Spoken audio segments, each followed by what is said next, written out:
Hey everyone, this is JJ Outlaw. Hi, this is T Outlaw. And you are listening to a brand new episode, finally, of the Gourmet Goober podcast. We are back. You can always catch me, JJ Outlaw, at JJ Outlaw, obviously on the Twitter machines. You can also hit me up at Gourmet Goober on Instagram. And as always, I am so proud to be here with my best friend, my BFF, my hubby, that dude, the Dark Desperado. Damn right. We will be saying that forever because the pandemic will be going on forever. That's right. Big Daddy, a.k.a. T Outlaw. How's it going, babe? It is going well. Well, on the internet, you can find me, T Outlaw, at T Outlaw. That's TOUTLAW on Twitter. And on Instagram at T Outlaw Josie Wells. Like the movie. Yep. Did you ever get around to seeing the movie? Oh, Josie Wells? The Yeah. Outlaw Josie Wells? Yes, I did. Okay. Because I know for a while that was like your tagline, but you've never actually seen The Outlaw Josie Wells, which shocked me because I grew up watching spaghetti westerns all the time, the Italian ones. Right. And so, yeah, I've seen that movie like a kabillion times. Yeah, my dad used to watch it. It was just, well, since, your dad watched it, you never fall into it. And just one day, like one random Sunday, I got bored and I just sat down and watched it. It is good. Not as good as The Good, the Bad, and the Ugly and A Fistful of Dollars, but still good. Dare you? So anyway, we are so happy to be back. Oh my gosh, you guys. This has been just the most insane month. We didn't mean to be gone as long as we did. We had some technical issues that came up, i.e. that our microphones no longer decided to cooperate with us. The dog ate the microphone? Well, my excuse, which I like my excuse, is that Loki, the god of mischief, effed up our microphones. But you don't like that because of my new fascination with Loki and its portrayer, Tom Hiddleston. Like Mariah said, why are you so obsessed with him? I am not obsessed, but dude, you guys who listen to the show regularly know that I am a ginormous Marvel fan. And Marvel has been putting out their television shows that have been part of the MCU on Disney Plus. And they just finished up the third show, which is Loki. And I'm obsessed with Loki now. And I'm still in my feelings 2 weeks later after the show had ended because Loki just messed up the timeline for the MCU. And then female Loki broke his heart and his only friend is gone. And I'm just like, I'm in like this emotional like wildland. And yeah, in the middle of that, I was like, wow, I never really realized that. But that Tom Hiddleston dude, he's awfully cute. And then it's like, it's not he's cute. It's his voice. It's his English accent. It's his voice. Voice. Out of all the things. Yes. Okay. True story, y'all. There is something on YouTube that I'm obsessed with. Oh, no. You guys. Oh, my God.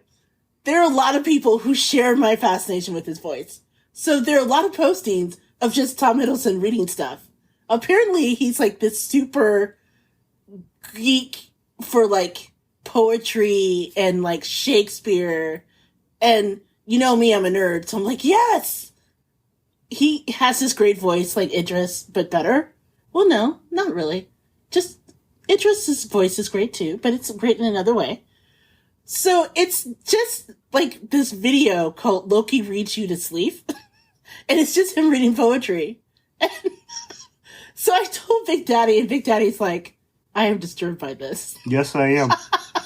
I'm still, to this moment, disturbed. So I told him, like, okay, maybe I won't be so fascinated if you can learn to speak like Loki. So for the past couple of weeks, you guys, while we've been trying to fix the equipment, Big Daddy has been practicing a very specific line from Tom Hiddleston. You want to share it with people? No. Now, I am an African-American male from the middle who was born and raised in the middle of Indiana. And I'm going to try to perpetuate a random, I don't know, is it Cockney? Actually, his background is kind of interesting. So he's from London. I mean, his mother is English, apparently. And his father is Scottish. So he's got like this weird combination thing going on. But Loki says this line where I'm Loki of Asgard and I'm burdened with glorious purpose. Oh, once again, that is... Oh, you're going to do it. You're going to do it. Shut up. I am Loki of Asgard. And I am burdened with glorious purpose. Yes. You guys, when I tell you, having Big Daddy practice that all week, I'm like, grateful wife. So, who's ever listening, if you happen to know Tom Hiddleston, thank him for Loki because, we've been married 16 years, sometimes you need to mix it up. And now my husband on demand. Yeah, but this clown? I'm sure he's a great actor and whatever, but like, out of all the people in the MCU, this is what you found? Even his half-brother Thor, Chris Hemsworth, like, dude, that voice is regal. It sounds sexy. So are you upset that I'm fascinated with someone who's not big and bulky and manly like...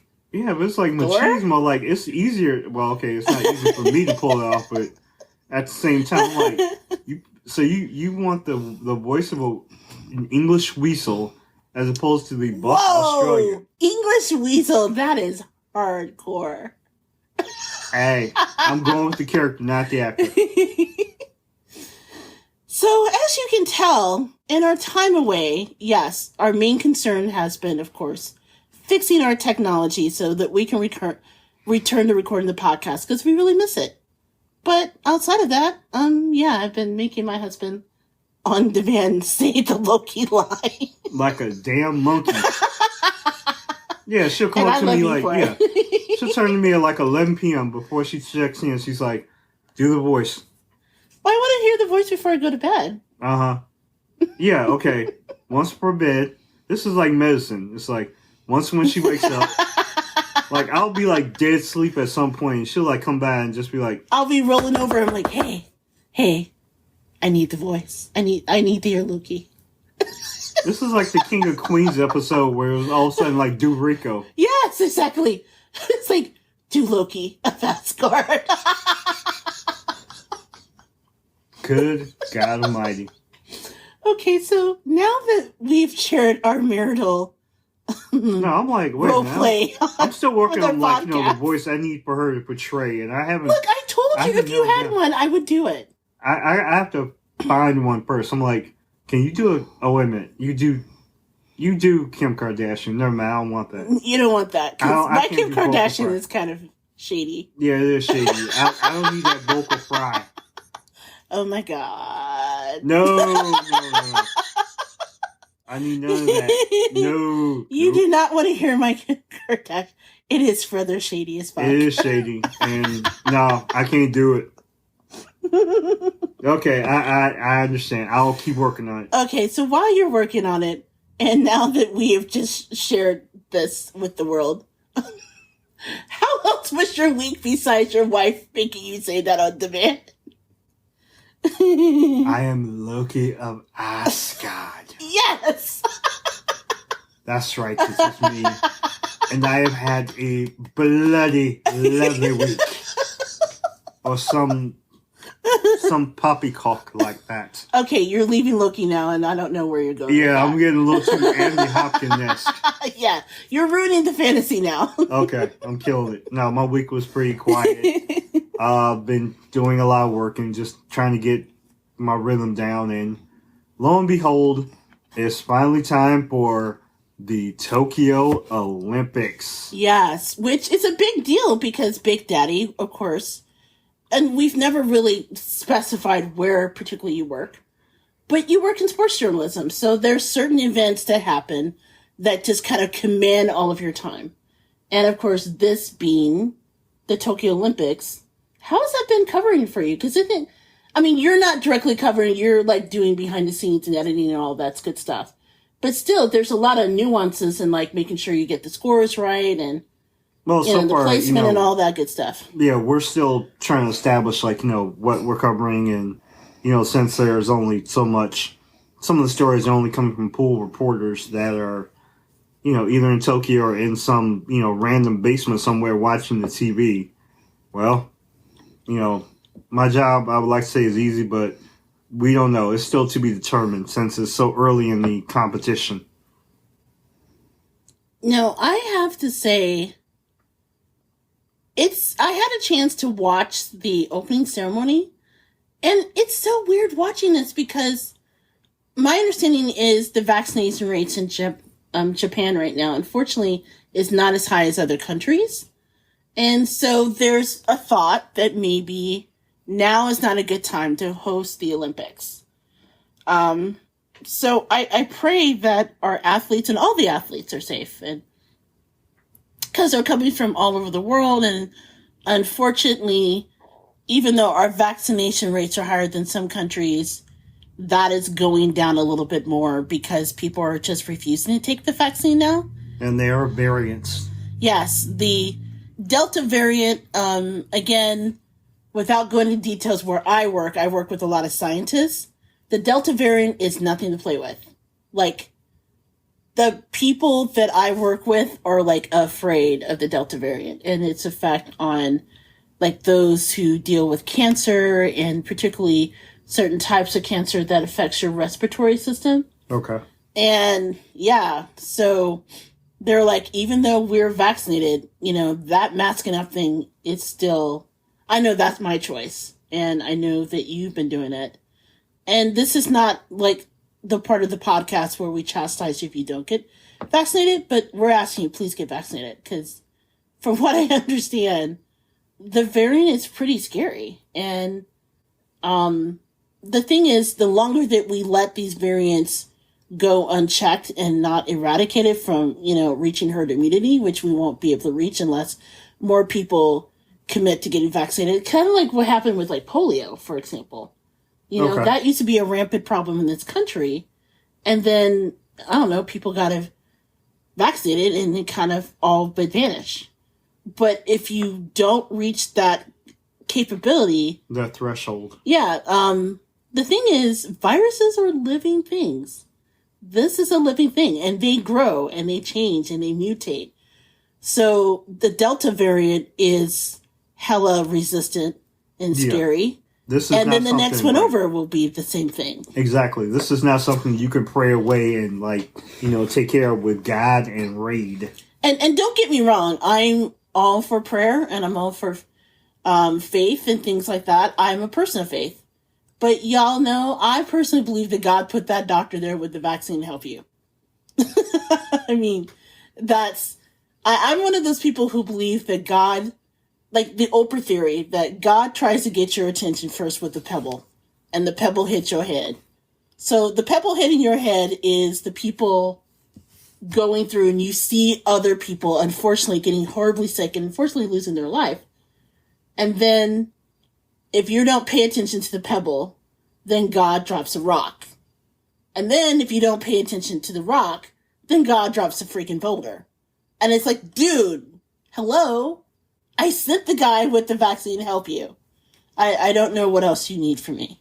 Then I showed you that, the consequences and repercussions of it. So at a certain point, not that I'm advocating, but at a certain point, God has to straight up pimp slap you. Just so you get it. Okay. Because Chris, I'm not even gonna hold back.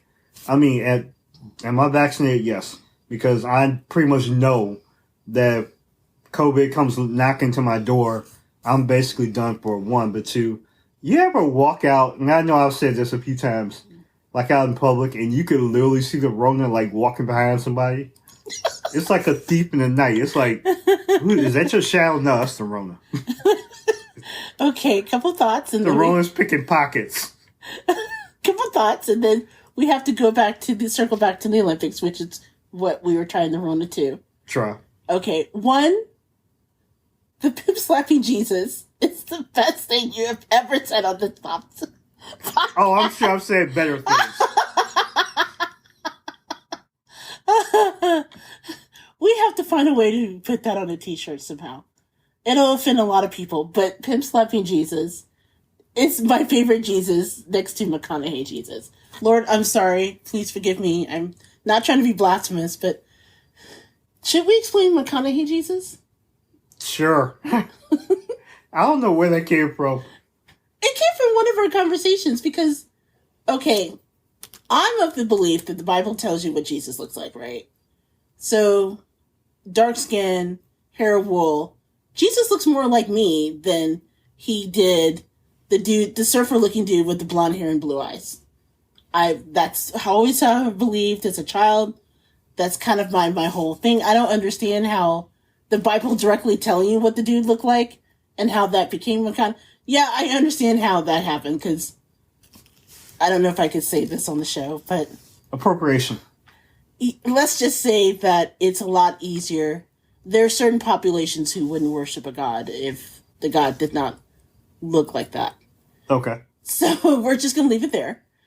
But the whole thing is, I think one day we were laughing about the idea that for a lot of people, they refuse the idea of believing that, yeah, you know what? I remember it now. I was working at that youth retreat center. Okay. And there was a group of people who stayed there for the week. And the retreat center was a social justice center, but it was tied to the Catholic Church. Like, it was founded by the Catholic Church, but it didn't teach Catherine doctrine per se. Okay.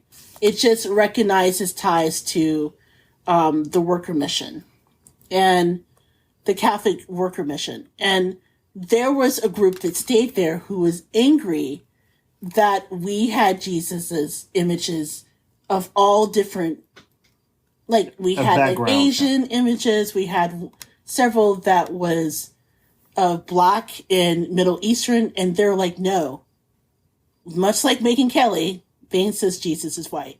And I was voicing my frustration to you. I think I'm the one who came up with it. I'm like, wait a minute. Who came up with McConaughey Jesus? I think it came up in that conversation. It came up in that conversation, but who coined it? I don't know. I think you're the one that came. Thank you. But I want credit. But no, I think it came up in the conversation with me. Okay. With you. And you're like, so in other words, the only acceptable form of Jesus is the one that looks like Matthew McConaughey. Right. So that's been kind of our private joke of McConaughey Jesus.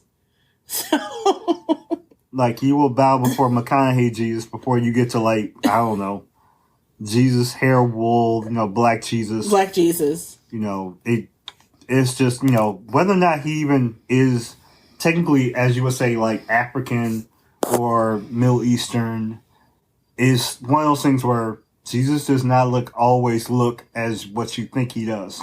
Even though the Bible tells you as such. Okay. I'm not really sure how we got in this fact. But anyway, going back to McConaughey and pimp slapping Jesus. Yeah. Best thing ever. Second of all, going back to the Olympics, there has been an outbreak of, unfortunately, COVID at the Olympic Village, and some people had to withdraw from the Olympic because they tested positive. Right. So I personally think, circling back, that we shouldn't have the Olympics now, but I know that it's good for everyone to sew life back to normal. And the only way that we are going to get life back to normal, we all get vaccine. Okay. That's it. And while true, I'm going to step forward and say that sports has kind of been like that roundabout forefront of, trial and error. Right. And the Olympics is basically like the big foreground now of where the next step is. Because, baseball, remember how, like, when baseball came back about a year ago? Oh, yeah, that's right. And, like, they literally fumbled through it. And then you had, of course, the NBA in a bubble. Right. You had the NHL in the bubble, where they had the Canadians up here, only playing the Canadians, and, all of us trying to figure out, whether or not they were playing a bubble down here. They weren't. NBA, speaking of that, did the Raptors make it home? Did the Raptors make it home? Yeah. Or are they still in Tampa? The Raptors? Yeah, remember? Weren't they like stranded in Florida? Yeah, true. The ones who had Canadian homes, they were able to get visas to come home in part, but most of them were, weirdly enough, were American or international. So they just basically left Tampa, and they just went to their respective places of where their natural homes were. So, but now the Olympics are the forefront of where the battle over, vaccines and COVID is sitting now. And I gotta admit, at least in the first couple of days of seeing the Olympic Games televised, you see more masks now than you ever will if you go even down the streets of the gas station or the store. Oh my gosh, yes. Damn, you don't see it here. It's just not a thing, at least not in practice. Well, hopefully the Olympics won't occupy your time too much, but to be honest, I know that it's kind of like an all-encompassing thing in the past when you've worked previous Olympics. Is it different now that you're working from home and covering it, though? Once again, still too early to tell, but right now, I think the other thing that's kind of weird is because if you think about 5 years ago, it was in Brazil. True. As you know, Brazil is, Rio de Janeiro, I think is on it's either mountain time, and I know they have their own time zone, but I think it was either a mountain time or California time, in comparison to where we are, whereas Tokyo is 17, 18 hours earlier. Oh yeah, that's right. So thus, we're kind of in that weird span, almost like Beijing, where their day kind of starts when ours is the previous day, about to end. So they are so far ahead, basically everything you're covering is in arrears. So it's a weird thing. So we're still trying to figure it out. Well, hopefully your time covering it won't be so crazy. I know for my week, oh goodness, I'm so sorry, I'm losing my voice. I think it's from all the laughter over you doing Loki. That's right. You must take upon the Loki voice. Speak well. By the way, the best time I've discovered to get your Loki voice is early in the morning when you wake up. Oh, that's when there's more bass in it. Yes. So, I've learned to time my requests of you to make sure I get you close to it. But outside of that bizarre thing, I've just been extraordinarily busy at work. But one thing that I did this week that I am kind of proud of is that I've been reluctant with everything going on and I think we shared on a small basis something that happened with your health about it's almost a year ago, right? Yeah, about 9 months ago. About 9 months ago. But when you're in the moment of, oh my gosh, I have to take care of my partner, you forget to take care of yourself, right? And finally, Big Daddy was like, look, when's the last time you gone to the doctor for routine care? You kind of need to do it. And I know that it's kind of hard because, the pandemic and things like that, but I went to the doctor for a first of a round of checkup on a couple things. And, besides being chastised of, okay, we totally get it, this pandemic, it's made it hard for you to go to the hospital and things like that. But, to be able to start doing, just some routine care that, comes with getting older. I'm kind of in my feeling about that because I'm 2 weeks out from my birthday? We won't talk about how old I am. I think I'm slowly approaching that age that I will not say my age after that. I haven't decided what age that is, but most women have it where it's an age where I am not progressing past this age. Diana Ross had it so that she was older than my parents and then she was younger than my parents. And Where the number goes backwards. Yeah, where it's just like every year Entertainment Tonight celebrated her 50th birthday for a while. And my parents were like, how is that possible? We're like in our 50s. She was older than that. So I haven't yet reached that age where I'm just going to say, I'm like 45 and I'm just going to stay 45. But I know it's coming. So I've been really trying to focus myself on doing self-care and just, picking and doing little things that bring me joy, because as we try to master what going back to normal actually looks like, it's kind of hard, because I can't go into the city as much as I want to because of just different things, and, seeing things open up and trying to balance, do I want to go ahead and go versus stay? So I'm just taking baby steps, one of which is going to the doctor. The other thing is that, and Mom and Dad, if you're listening, please close your ears. Oh, goody. No, the faux nose ring. Because I'm considering getting my nose pierced. And so I've been rocking a nose cuff for the last couple of days.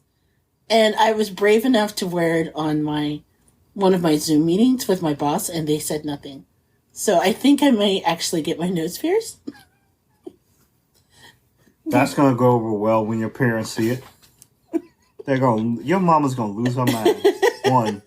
Well, I figured out it could be like a really tasteful hoop on the side of my nose. I just want to, I'm in my mid-40s. Oh, okay. I think I've actually passed my mid-40s. You don't have to say anything. All you need to know is America and places who are listening to this. She is a little bit more than 7 months younger than I am. And we're going to leave it at that. Yeah, but now it's the point where it's just like, there are certain things that are happening with me that are just reminding me that I'm getting older. So I'm starting to do things that I haven't really thought of before. Like, yeah, I want to do a nose ring because I've always wanted to, and now it's the time. F it. But then also I'm just like, I'm changing my skincare routine. And then it's like, I'm actually adopting a skincare routine as opposed to just fall asleep maybe with all the shit on my face. I'm paying attention to that now. So I guess what I'm trying to say is this week, outside of making Big Daddy repeat the Loki line, which has brought me immense joys in ways he doesn't even know.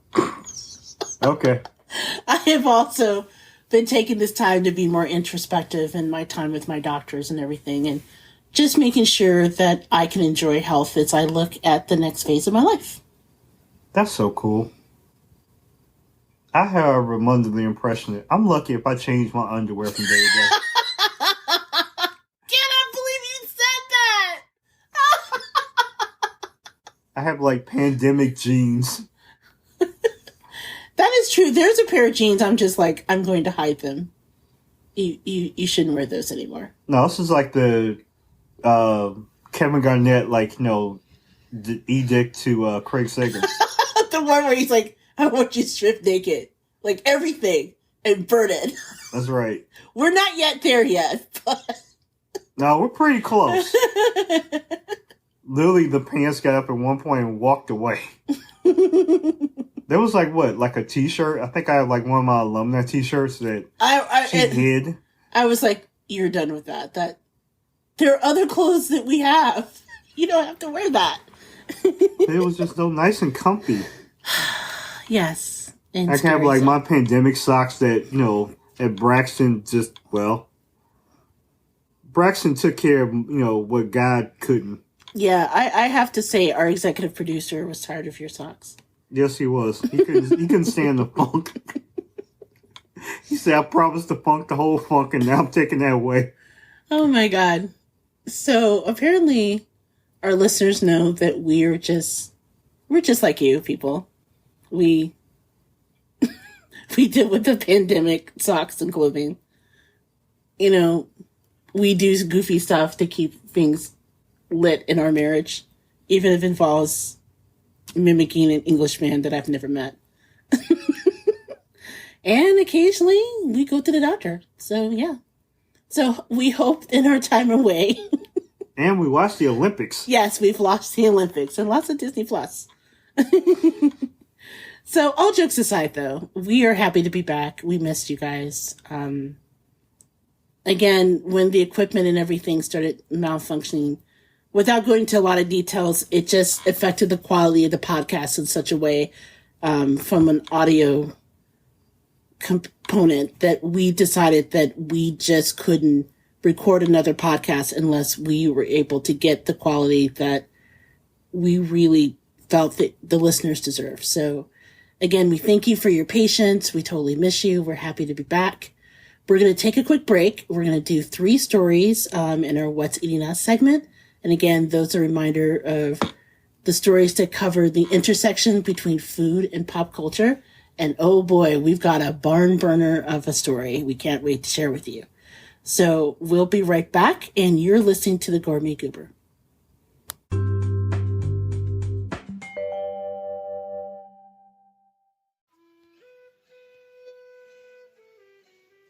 Hello, I'm Karen. And I'm Emily. And if you, like us, are slightly on the nerdy side and have an interest, fascination, or musing for anything historical, then we have the podcast for you. Our podcast, A Nice Cup of History, takes a historical event, place, or person and delves into the facts, fictions, and myths surrounding it, all whilst enjoying a nice cuppa, or sometimes something stronger. Each week, we finish with a special segment we call Ridiculous Deaths, which looks into the absolute bizarre ways some people have died or survived and what we can learn from them, such as why alcohol and sailing should never go hand in hand on a moonlit night, and why bridges and butts don't mix. We are listened to globally, which blows our minds. So if you have any suggestions for topics for us to discuss, please let us know. So, come join us on Spotify, Apple Podcasts, iTunes, iHeartRadio, Stitcher, and pretty much anywhere you can get your podcasts from, and Let's get historical!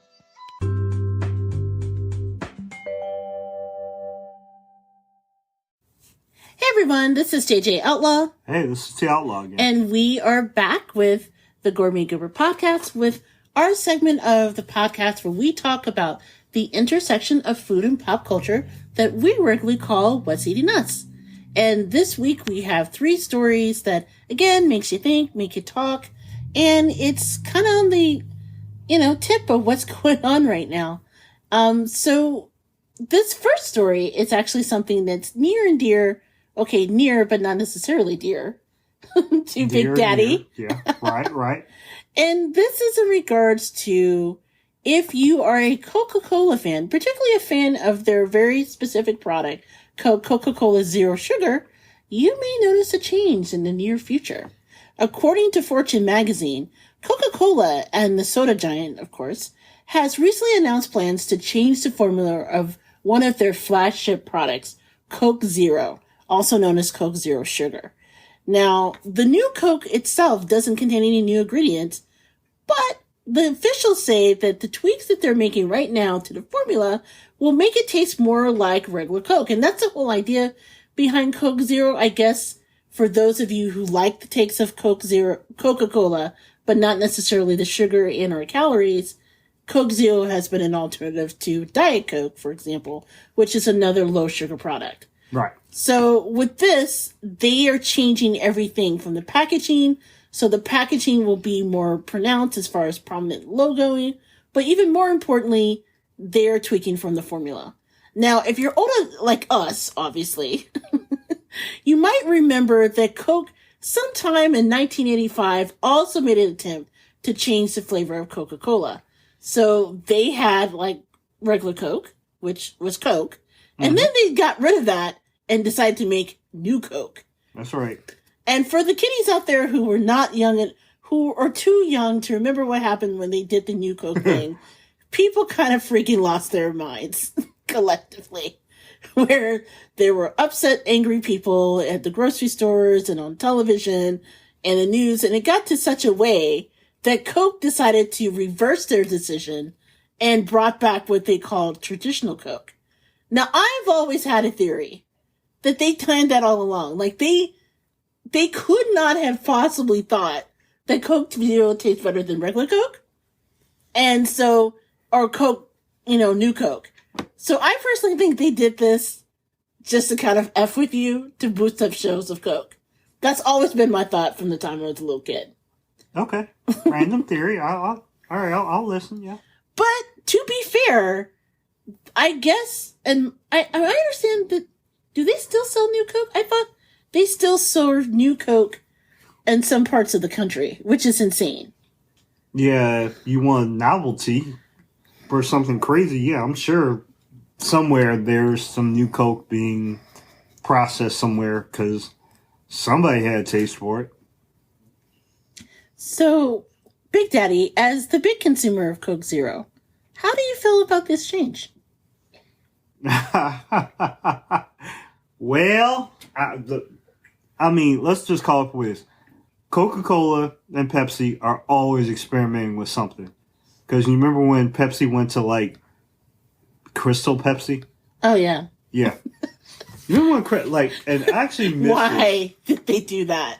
It was What were we thinking? Everybody went a little crazy. I admit, you know, during the 80s and 90s, they decided to put their finger in something and they said, let's just do something crazy. Let's have everything be clear. Everything. Right. Pepsi, gravy, everything clear. We're going to make it happen. But yeah, then they started tinkering with stuff and then, of course, you dip your toe in the water and, of course, some people are like, oh, we like it new. Or, oh, you know, maybe we like the old. Now, there are some people who just go straight up. They lose more than, like, you know, their minds. They lose their complete shit. They just fall completely off the earth and, like, okay, the hair's on fire. They can't lose it. Me, personally, I'm like, okay. As a person who, because of health concerns, cannot drink regular Coca-Cola nor regular Pepsi, I guess I'm just subject to whatever they have to offer.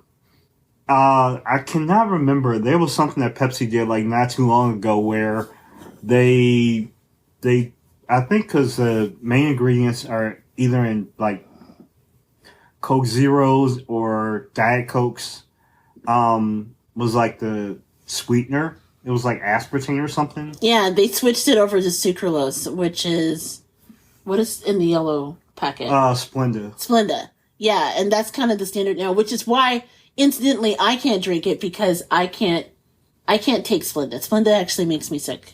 Exactly. And my thing was, okay, whether it's, you know, sucralose, Splenda, or like aspartame, it's something I'm subject to because that's, if you want to drink it, you know, or you can go back to drinking water, but, you know, if you're going to drink Diet Coke or Coke Zero, which is like its bastard child, you're just going to have to stick with it. So I freely admit, like, sometimes I drink Diet Coke and sometimes I drink Coke Zero. So I'm not going to like lose my mind, but it really does. I'm going to have to wait to see what comes of it and what little modifications that they make.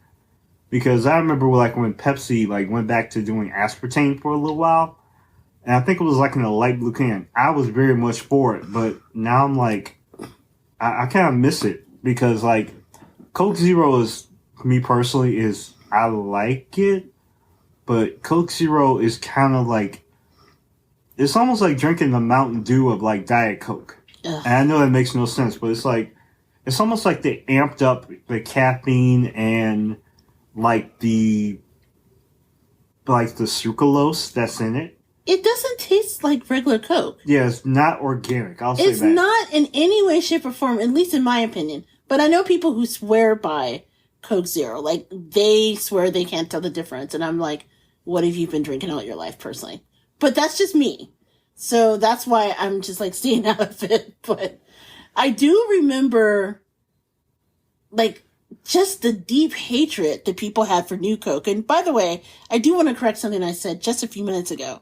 Okay. So I Googled it, and New Coke, I remember, was continued for several years after they brought back to Coke Classic. Because remember, yes. When they brought it back, they're like, oh, dude, we're sorry. Our bad. We're going to bring back the Coke Classic, which flew off the shelves. And for a long time, they sold the Coke Classic, and then eventually they dropped the Classic part and just left it as Coke again. But the New Coke, they serve, believe it or not, they ran New Coke in parts of this country up until July 10th, 2002. Okay. Yeah, so I knew it was way past the 1985 because when I was in grad school, I'll never forget this.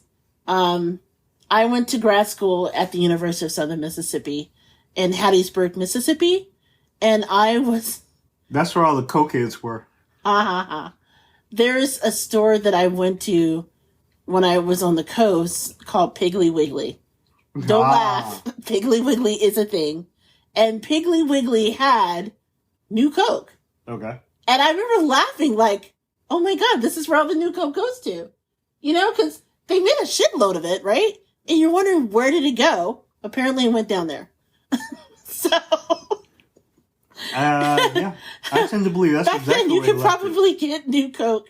But yeah, they finally discontinued it in 2002. But let me guess, they were also the ones that were walking around with the Buffalo Bills like Super Bowl champion shirts, were they?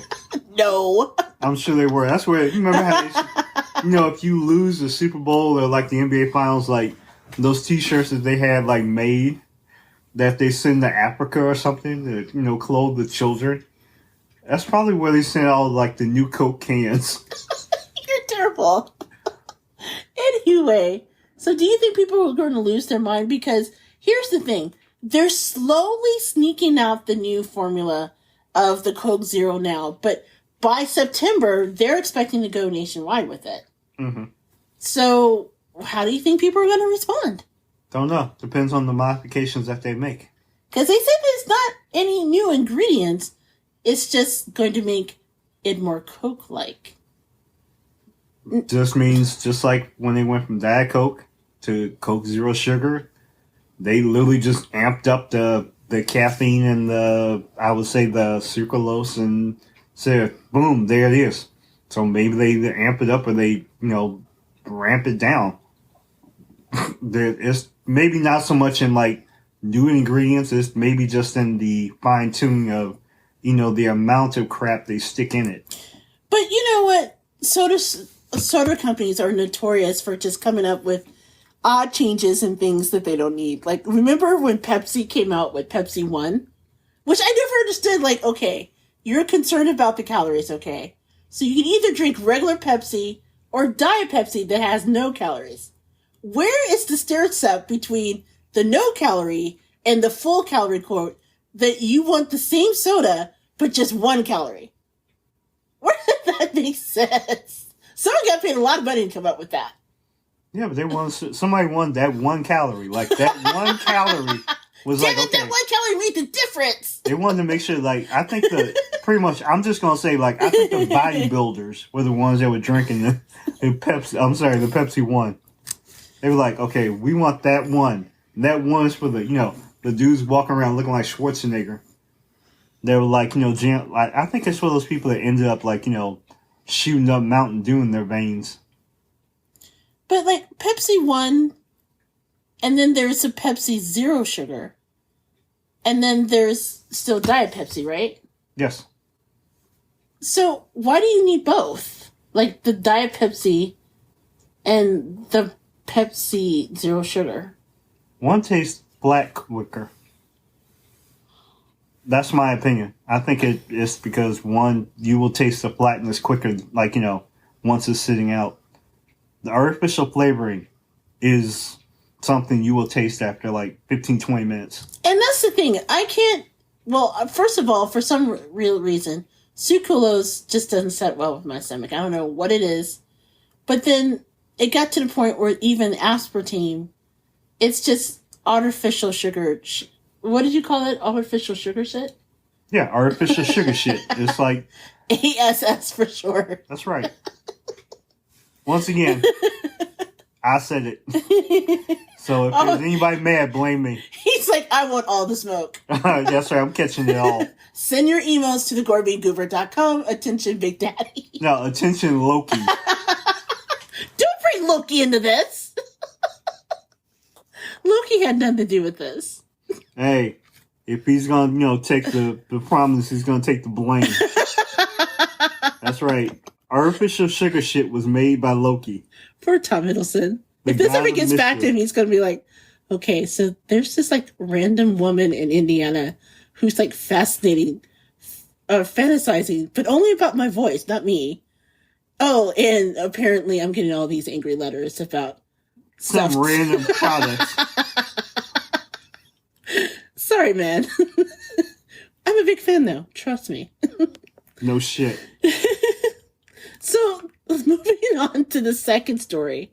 And this is the story that I admit, during my time away, oh my God, I have just been, like, fascinated by it. I've been just chomping at the bit to go back to recording because I wanted to talk about this because this is just so huge. So for those of us who are foodies, you may be familiar with a social media food sensation. His name is Darius Williams. He's known by his business name of Darius Cooks. Okay? Is it Cooks or Crooks? We'll get to that in a moment. Ooh. So Darius Cooks has been on social media where he does content with him cooking and making stuff.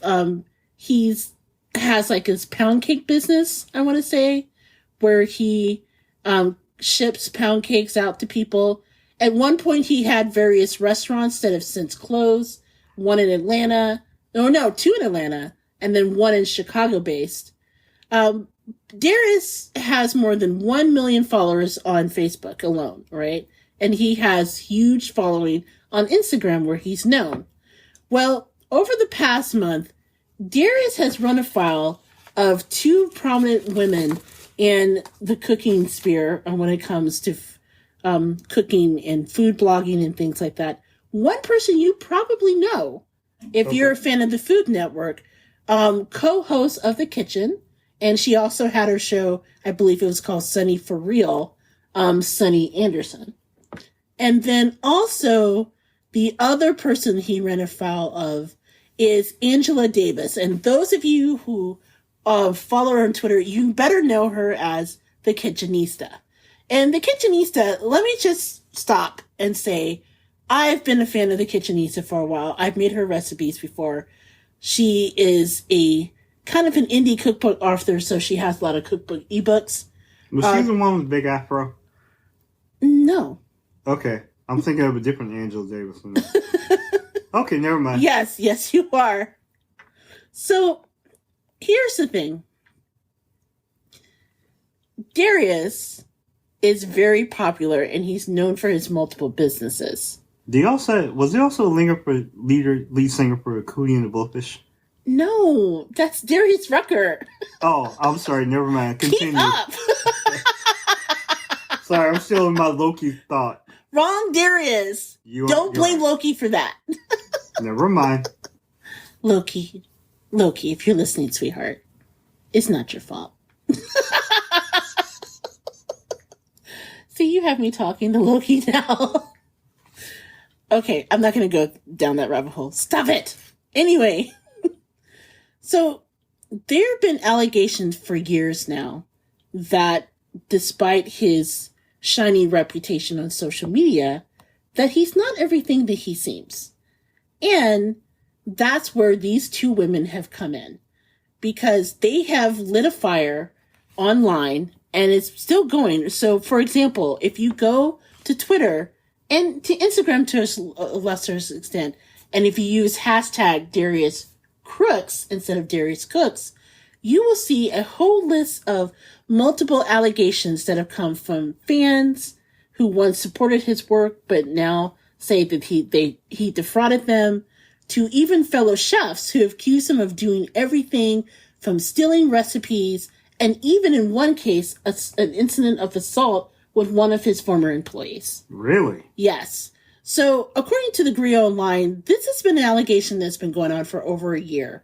And those have accused him of not sending cookbooks that they've ordered, refused to fund tickets to his popular, and this happened before the Rona, but he had these things where there were dinner parties called Dining with Darius, where they would be scheduled, then canceled. He even at one time had a shipping, a food delivery business out of Chicago. And I can't read my own chicken scratch, otherwise I would point it out. Yes, it's called Fresh and Go. So it was a food delivery business of his that he created in Chicago. And I remember this several years ago. And Fresh and Go went out of business. Well, come to find out, and this is how Sunny Anderson got involved, because at one point when Sunny Anderson had her show, Sunny for Real, she brought Darius on as a favor to kind of, encourage and uplift Black cooks on her platform. Well, people started reaching out to Sunny and like, dude, since you know him, make him pay what he owed. And it turns out that Darius, when he closed down Fresh and Go, one of the reasons why he closed it down and supposedly fled from Chicago is he billed people's credit cards and never delivered the groceries. Ooh. Yes. I thought it was something as simple as, putting ketchup on a hot dog. No. Oh, he went flagrant. And apparently he has a whole history of unpaid wages in his wake from the 3 restaurants that he closed. Again, there were 2 in Atlanta called Soul Crab Atlanta and Gravy. And then in Chicago, there was a restaurant, it's Greens and Gravy in Atlanta. And there was a Soul Crab Chicago that he closed. Now, one commenter in particular, and this is regarding the assault, at one of the restaurants that have since closed, there's a woman by the name of Kiara Ross. And she worked as a server at a restaurant. She filed a police report for assault after confronting him for not paying them her wages. Mm. So apparently there is a long history of receipts. Okay. From waging everything. And let me just say, first of all, again, fan of the Kitchenista. Second of all, may I never piss her off. Because girlfriend has receipts for weeks. What kind of receipts is she pulling out now? She has been sharing everything from, copies of, apparently he stole some of her recipes. Oh my goodness. And some of her recipes have appeared adapted in his book. Right? So he's doing, major appropriation. Right. In some cases, he's copying. She mentioned that there's, something in copy and pasting. I'll be honest, I've looked at his videos in the past, but I've always found it confusing because he doesn't always share all the details of how to create something. As a former food blogger, because the Gourmet Goober itself, it started off as a food blog, right? Mm-hmm. And one of the things I told you when I first started food blogging was you have to be really careful in how you write the recipes. Remember how it was a lot of trial and error? My, what was it? It was the chicken pot pie. And remember, I make chicken pot pie from rote, right? So I don't measure anything. But for me to share this, I have to come up with how much butter, how much salt, how much, how much items you put in. And apparently, some of the recipes he's copied, in his haste, he doesn't include all the information. But more importantly, for me, it's just the history of just taking advantage of multiple people. So, for example, the Fresh and Go delivery company, Sunny Anderson basically said that she had negative interactions where there were complaints of people who had given their credit card information. Like I said before, they reached out to me because he was on the show. She personally called to say, yo, what's up? I gave you this platform. And now all of these people are begging me for nothing else, but just want their money back and for you to stop billing them. She said, I called and asked what was going on and he hung up. I called back. He never picked up again. And she said, hopefully people who do business with him will research him. So when he added everything, he took an opportunity and ruined it. At every turn, he chose to be dishonest, and I hope he stops. So I would encourage you to definitely check out the hashtag Darius Crooks, because when I tell you that apparently the Kitchenista came pow pow, as Wendy Williams said, with guns a-blazing, she totally did. And it's interesting how long this goes on. So, for example, one of the things that he's well known for is he has a business where he delivers pound cakes or he mails out pound cakes. Okay. But there's people who are reporting that the pound cake arrives late and they're molded. Oh my goodness. And he can't get any refunds. How do you mess up a pound cake? Apparently it's possible. Oh my, wow. Yeah. So I wanted to bring this up because, again, this has brought up a very complex thing. Darius is well known not only because of his cooking prowess, like he's been featured in Essence and things like that. Like I said before, he was on the Food Network with Sunny in her show. So there are some people who are defending him, even though that there's all these receipts, because there's an idea of, within our community, we don't attack our own, even though in this case, it sounds like he's doing something that's really bad, right? Yeah. And to the point where some of his followers had gone after the Kitchenista and even Sunny Anderson for just going out and speaking their truth, even though once the hashtag started, there were literally hundreds of people who went in and said, yeah, this is what happened to us. This is what he did to us. So I found the story fascinating on two prongs, right? One, the whole idea of keeping it in the community when there's something going on. Mm-hmm. But at the same time, there's a responsibility if you know someone who's ultimately hurting, who shouldn't have a platform, right? Because keep in mind, he's taking visibility from another cook of color, which there's so few that are out there that are getting the prominence and, and the platform they deserve. So how do you balance the idea of, okay, maybe this is not something you take to public, but in this case you almost have to because there's a long line of people in their wake that he's run afoul of?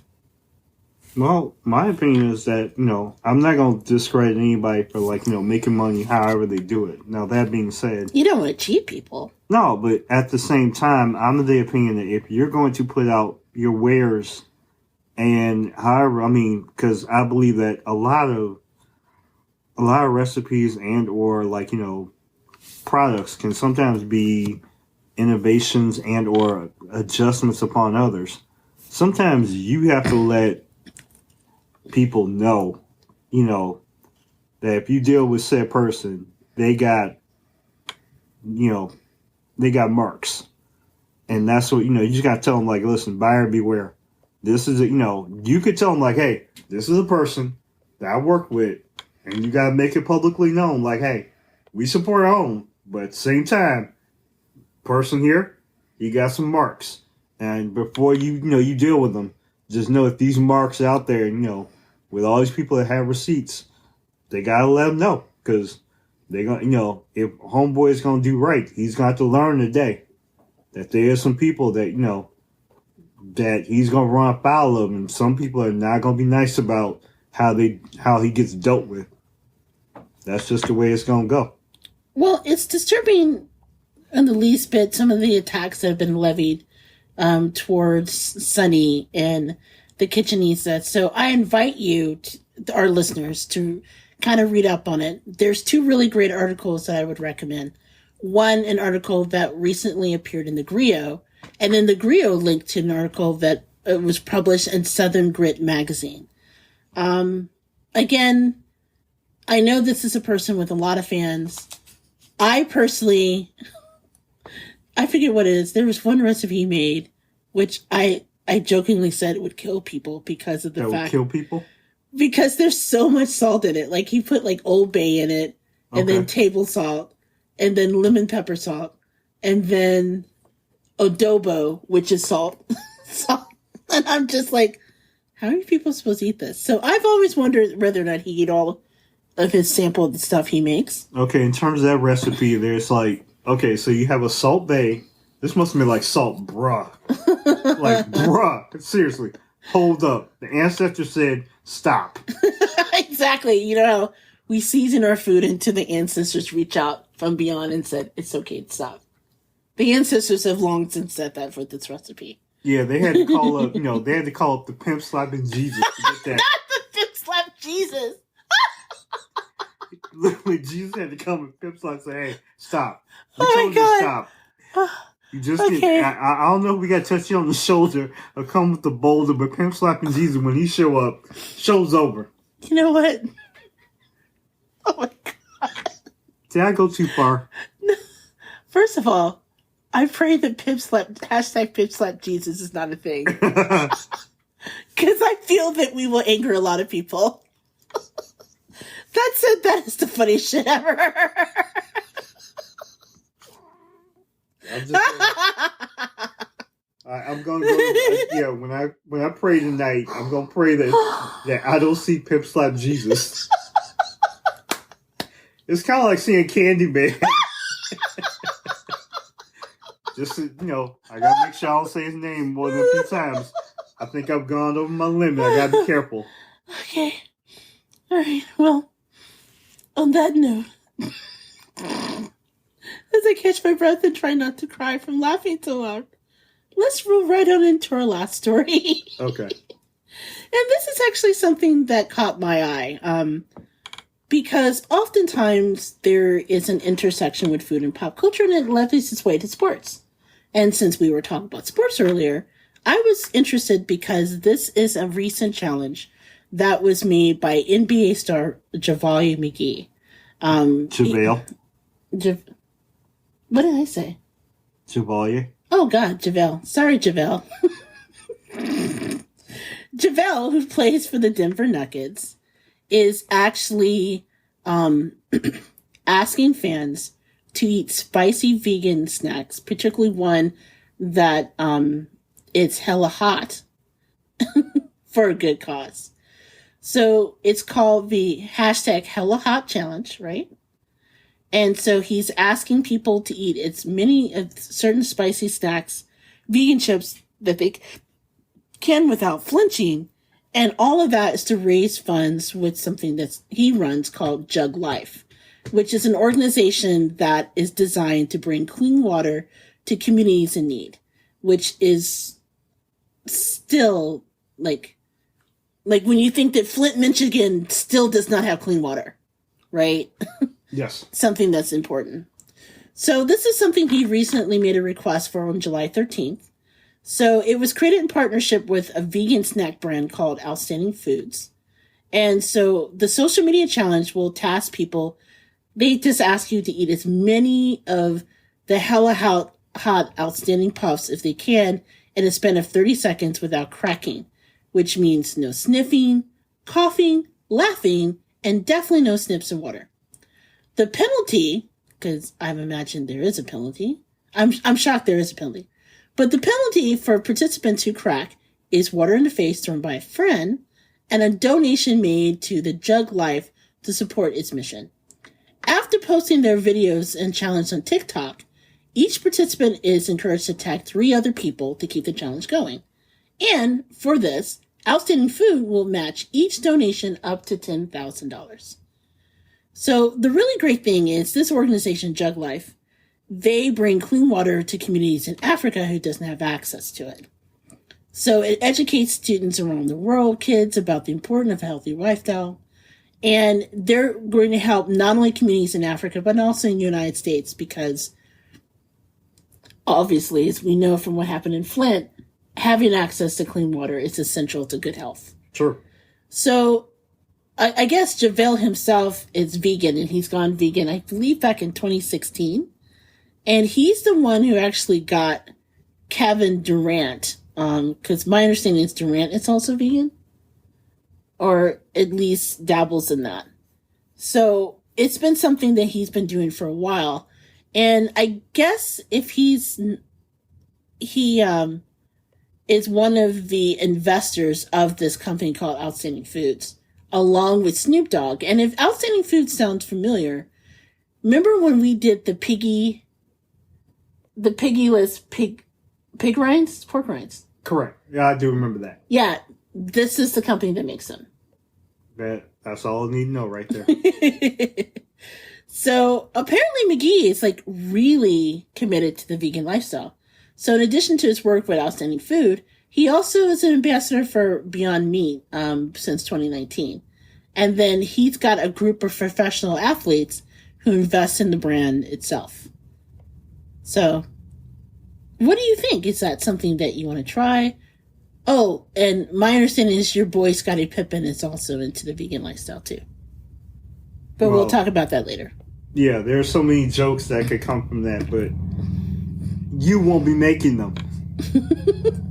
I didn't say anything. Yeah, but my opinion is, well, okay, as a person who is obviously not vegetarian nor vegan, I actually fully support at least the cause. I support the snacks for those who would like to try it and partake of it. I mean, it's the cause. I'm down with it. I will try it once. I'm not gonna get inside of a challenge with anybody to try, because as the Goober will fully attest, me and spicy food are not good friends. No matter how much stuff I talk, no, I'll try.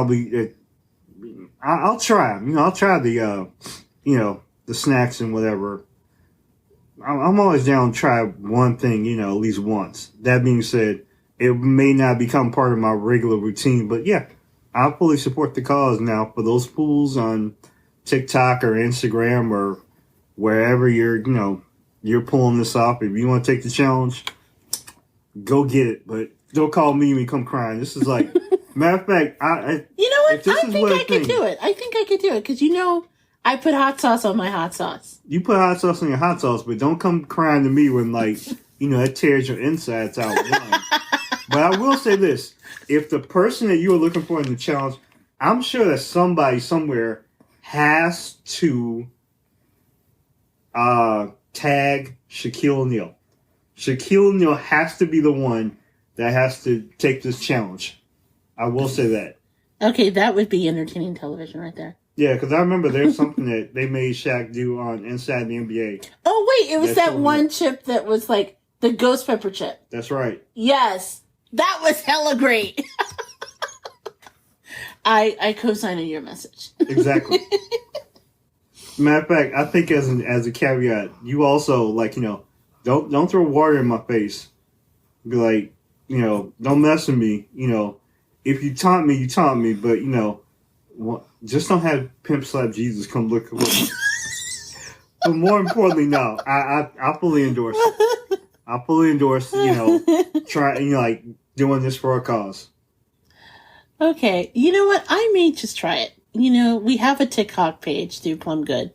We've not done anything because we've just been so busy in our day jobs, and we're looking to bring someone on to help us with some of our content. But yeah, I don't know. You may see me on TikTok, although I'm sorry, y'all. We're gonna have to come up with something other than throwing something in my face. That's not cool. Yeah, that's not gonna work well for the Goober. So I tell you what, why don't we take a break? Why we ponder alternatives for me participating in the Hella Hot Challenge. And when we come back, we're going to wrap up the podcast we do every episode talking about the best thing we ate this week. So you're listening to the Gourmet Goober podcast. We'll be right back.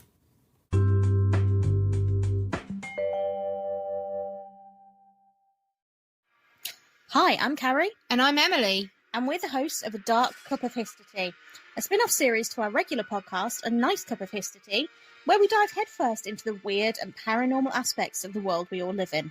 If you want to know your woman in red from your woman in white, or precautions to take against demonic dolls, and just where to go to find Black Shuck on a moonlit night, why not give us a listen?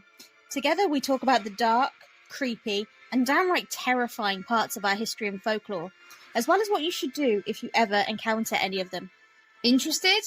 Come and find us on Buzzsprout, Apple iTunes, Spotify, Stitcher, Pandora, iHeartRadio, and pretty much anywhere else you get your podcasts. So turn on the lights, grab a blanket and some rock salt, and let's get dark. Hey everyone, this is JJ Outlaw. And T Outlaw. And we're the co-hosts of the Gourmet Goober podcast. Hey, let me ask you something. Have you ever wanted to make a podcast of your very own? Well, Spotify has a platform that lets you make one super easy and distribute it everywhere and even earn money. It's an all-in-one place solution, and it's for free. Get that.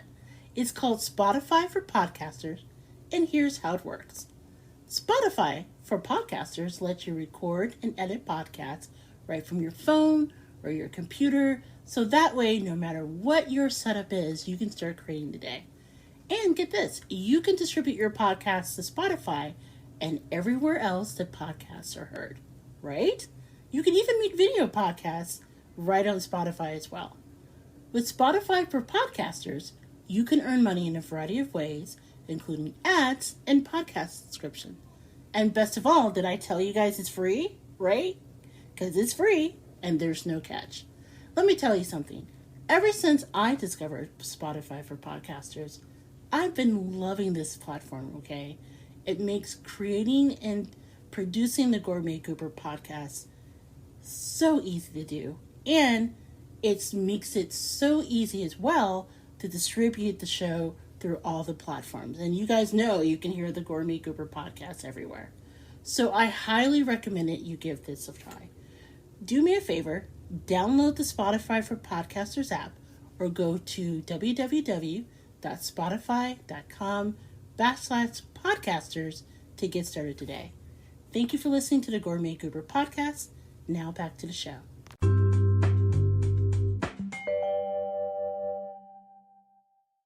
Hey everybody, this is JJ Outlaw. And this is T Outlaw. And we are back for the third segment of the Gourmet Goober podcast, where we share the best things we ate this week.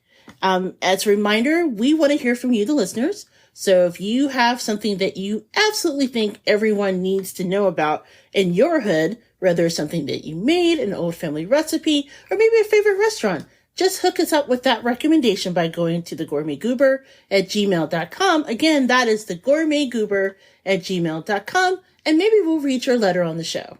So, as always, we start this segment with my best friend and that dude, Big Daddy, sharing the best thing he ate this week. And what was your choice? My choice for the best thing I ate this week actually came fairly recently. The Goober decided to change things up and surprise me with a little ditty that she pulled from, I believe it was a website. Which one? I know I made a lot of stuff. There were a lot of websites. Oh, no, I've been doing a lot of cooking lately because we've been staying close to home and we've been saving our money for, new equipment and stuff like that. So which one in particular? I'm surprised. I didn't know. Yeah, all the food goes to the dog. That is not true. The doggy producer has a high salary. But the best thing I ate this week was called, if I believe right, it was Chinese chicken. That's right, Chinese chicken and cucumber with my little finger in there. The pinky finger for all the kids. Chinese chicken and cucumber salad, mala salad, if I believe right. Oh, that's stuff I made from Som. Yes, correct. Yes! Oh my gosh. Okay, you guys. I don't know if I talked about them on the show. If not, I want to throw it into the wild world of the internet that I want to interview these two. Som is this really awesome company that was started by two sisters who are the daughters of Vietnam refugees. And the really cool thing about Som is that Som provides you with all of these great starter sauces so that you can create in a matter of minutes just a lot of great Asian inspired dishes. And at first they had this starter pack that I got.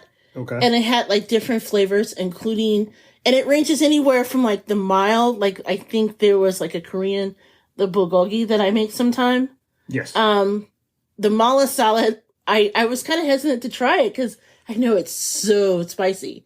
Yeah, it's spicy. Plus this particular recipe that you can get from the site. So not only can you get I don't know, the starter sauce, you can get the recipes from the site, right? But yeah, not only did the recipe have chicken, but cucumber, which you're not really fond of, but you kind of need the cucumber to cool off the hella hot spiciness of the red pepper. And it also has cilantro. Yes, which also you're not fond of, But the cilantro really does a great job as far as cooling it down too. Yes. And yeah, dude, you loved it. That was really the best thing you ate this week. I'm proud. It was the simplest thing I had this week, and it was actually quite healthy, which was a new thing for me. That's not new. I mean, we've been yeah, okay. No, we've been making a lot more dishes lately because, like I said, when the equipment decided to go on the fritz, when Loki, the god of mischief, Loki the Asgard, decided to F with our equipment. I'm sorry, just as a side note, I kind of like that trajectory. We're going to keep that. That's going to be part of the stories of our podcast history. If we ever tell, like, the history of the Gourmet Goober, Loki's going to be part of it now after this episode. The narration from Loki. Oh my god, if Tom Hiddleston could ever do the narration for that, oh my god, I would just die.